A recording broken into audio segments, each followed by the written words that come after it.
Hey everyone out there in computer audio land.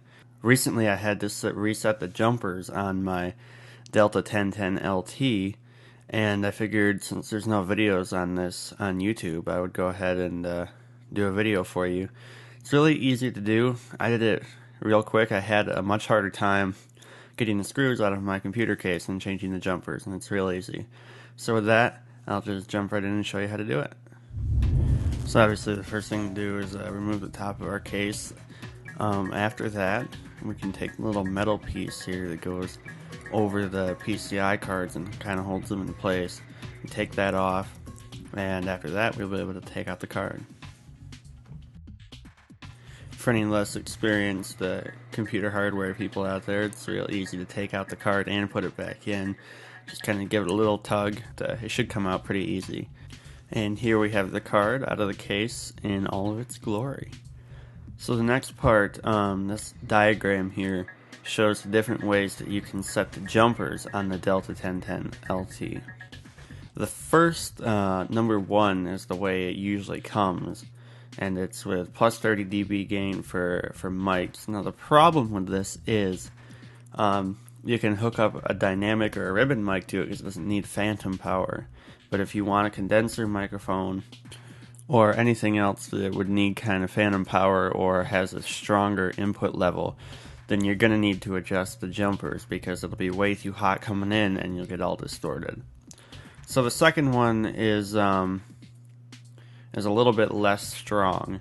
What I went and changed it to was figure 2A, and that's the lowest input you can get, because I run all the inputs, anything I want to record, through a mixer before coming to my Delta 1010 LT.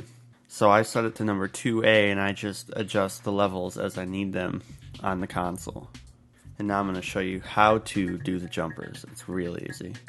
So you see these little pins sticking up with the plastic black box things around them. You just want to take those right off.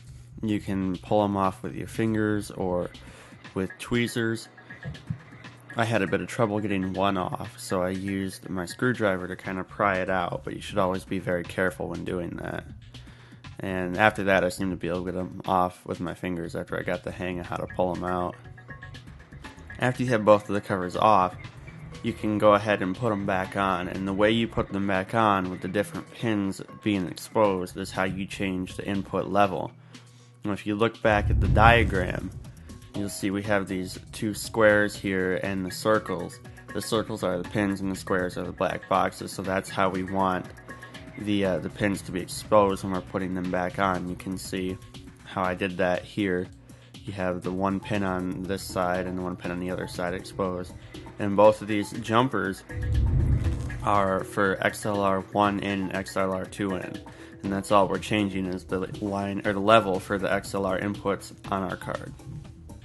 So you can go ahead and do that for both the jumpers, and once you have 1 and 2 set the same, or you can actually do them differently. It even says that in the manual that you can set them up however you like. You can have one with plus 30 dBs or 19 and have the other one at 4, or you can set them both the same, so that way you can have a wide variety of options.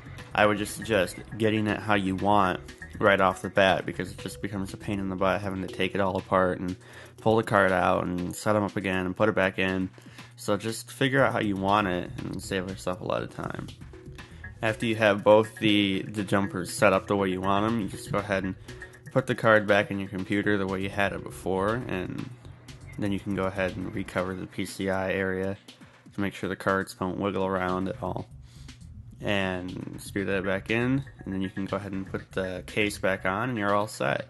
It should work perfectly. If you have any questions, then drop me a line and let me know. Have a good one all, and enjoy recording.